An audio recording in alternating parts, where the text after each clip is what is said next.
মুহাম্মদ সাল্লাল্লাহু আলাইহি ওয়াসাল্লাম সাহাবীদেরকে নিয়ে সম্মিলিত মোনাজাত করেছেন কোথায়? বদরের যুদ্ধের সময়, উহুদের যুদ্ধের সময়, তাবুক যুদ্ধের সময়, বিপদকালীন সময়, বৃষ্টি হচ্ছে না সেই সময়, এরপরে ইস্তেসকার নামাজের সময় সকল সাহাবীদেরকে নিয়ে দিয়ে হাত উঠাইছেন। এই মর্মে হাদিস স্পষ্টভাবে সহিহ হাদিসে বর্ণনা আছে, কিন্তু ফরজ সালাতের পরে তিনি মোনাজাত করেছেন এই মর্মে কোনো হাদিস নেই। অতএব গুরুত্বপূর্ণ একটি সুন্নাত বাদ যাচ্ছে হলো মোনাজাতের কারণে। ও ভাই, আমি দোয়া করলে আমার লাভ আছে।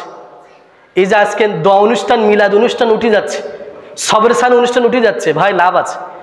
আপনার চেয়ে আমার লাভ বেশি। কেন জানেন? আপনার দাওয়াত দেবে, আপনি খেয়ে চলে যাবেন, আর আমার দাওয়াত দিলে তিনটা লাভ। এক, আমি পেট ভরে খাবো হুজুর, এবং আমার খাওয়াটাও অনেক সময় স্পেশাল দেয়। দুই নম্বরে, আমি আসার সময় আমার ওয়াইফের জন্য, মিসেসের জন্য বাটি ভরেও ভাত নিয়ে আসতে পারবো। তিন নম্বরে, আপনি আসার সময় আমাকে একটু সম্মানই দেবেন, হাদিয়া টাকা দেবেন কিনা? ও ভাই, আমি কেন মিলাদ বন্ধ করব? তাহলে লাভ আপনার চেয়ে কার বেশি? তাহলে হুজুর কেন মিলাদ বন্ধ করবে? ও ভাই, যেটা ধর্মে নেই, যেটা আমার নবী করিনি, সেটা করার এখতিয়ার আমাকে।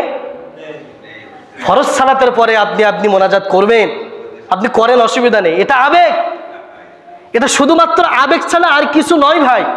অবশ্যই সম্মিলিত মোনাজাতের গুরুত্ব আছে ইসলামে সম্মিলিত মোনাজাতের গুরুত্ব আছে, কিন্তু ফরজ সালাতের পরে রাসূল কারীম সাল্লাল্লাহু আলাইহি ওয়াসাল্লাম যে দোয়াগুলো পড়লেন, যে 33 বার সুবহানাল্লাহ, আলহামদুলিল্লাহ, আল্লাহু আকবার সহ অসংখ্য দোয়া পড়লে এই ফজিলত হবে, সেই ব্যক্তি জান্নাতে যাবে, এই মর্মে অসংখ্য হাদিস রাসূল কারীম সাল্লাল্লাহু আলাইহি ওয়াসাল্লাম বলছেন।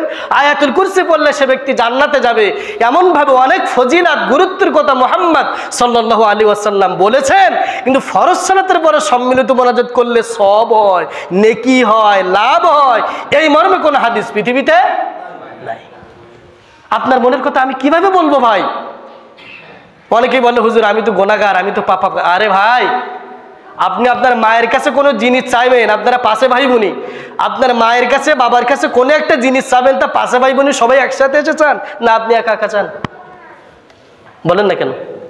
আপনি আপনার আব্বার কাছে, মায়ের কাছে একটা জিনিস চাইবেন, এখন আপনারা পাশে ভাই বোনি সবাই একসাথে যে বাপ মার কাছে চান, না আপনারটা আপনি চান? আমারটা আমি চাই। তা আপনি মায়ের কাছে কোনো জিনিস একা একা চান? আমার রব পৃথিবীতে কোনো ভায়া লাগে না, আপনার আমার সাথে ডাইরেক্ট সম্পর্ক করার জন্য সালাত দিয়েছেন। আপনার সাথে এত আমার ঘনিষ্ঠ আমার রবের, আপনি যখন ইচ্ছা তখনই চাইবেন, আল্লাহ সেই চাওয়া কবুল করে নেবেন। সুবহানাল্লাহ। আপনার মনের কথা ভাই আমি জানি না, অতএব মোনাজাত হয়তো আমি আবেগ দিয়ে কান্নাকাটি করে আপনার জন্য এই বলতে পারি, ভাই এগুলো কোনো কিছু আল্লাহর দরবারে আরশে উঠবে না, কারণ আপনার মনের কথা আমি জানি না। আপনার কি চাওয়া, কি না পাওয়া, আপনার কি দরকার? আপনার ছেলে কথা শুনে না, স্ত্রী কথা শুনে না, আপনার অভাব অনটন, দেনায় জর্জরিত অবস্থায় আছেন, আপনার মেয়ে বিয়ে দিতে পারছেন না, এমন ধরনের সমস্ত সমস্যা আপনার আছে, আমি কি জানি? ইন্নাল্লাহা আলিমুম বিযাতিস সুদূর। প্রত্যেকের মনের খবর কে জানেন? আল্লাহ। অতএব আপনার মনের খবর আমি জানি না, অতএব ফরজ সালাতের পরে আমি আপনার মনের কথা কিভাবে আমি আল্লাহর সাথে বলবো ভাই বলেন? আমি তো আপনাকে চিনিও না, জানিও না। রাসূল কারীম সাল্লাল্লাহু আলাইহি ওয়াসাল্লাম কখনো সাহাবীদেরকে নিয়ে 18.5 ওয়াক্ত রক্ত নামাজ পড়েও তিনি কোনোদিন সম্মিলিত মোনাজাত করেননি। সাহাবীরাও করেননি, তাবিঈরা করেননি, তাবিঈরা করেননি, ইমাম আবু হানিফা রাহমাতুল্লাহ আলাইহি তেনারাও কেউ সম্মিলিত মোনাজাত করেননি। এটা হাদিসই নেই, তাই তারা করেননি। সম্মানিত মুসলিম কেরাম, আমি আপনাদের সামনে আজকের আলোচনায় বোঝাতে পেরেছি মোনাজাতের গুরুত্ব অপরিসীম। দুই হাত তুলে আল্লাহর কাছে দোয়া করলে সেই দোয়া আল্লাহ ফিরাই দিতে লজ্জাবোধ করেন।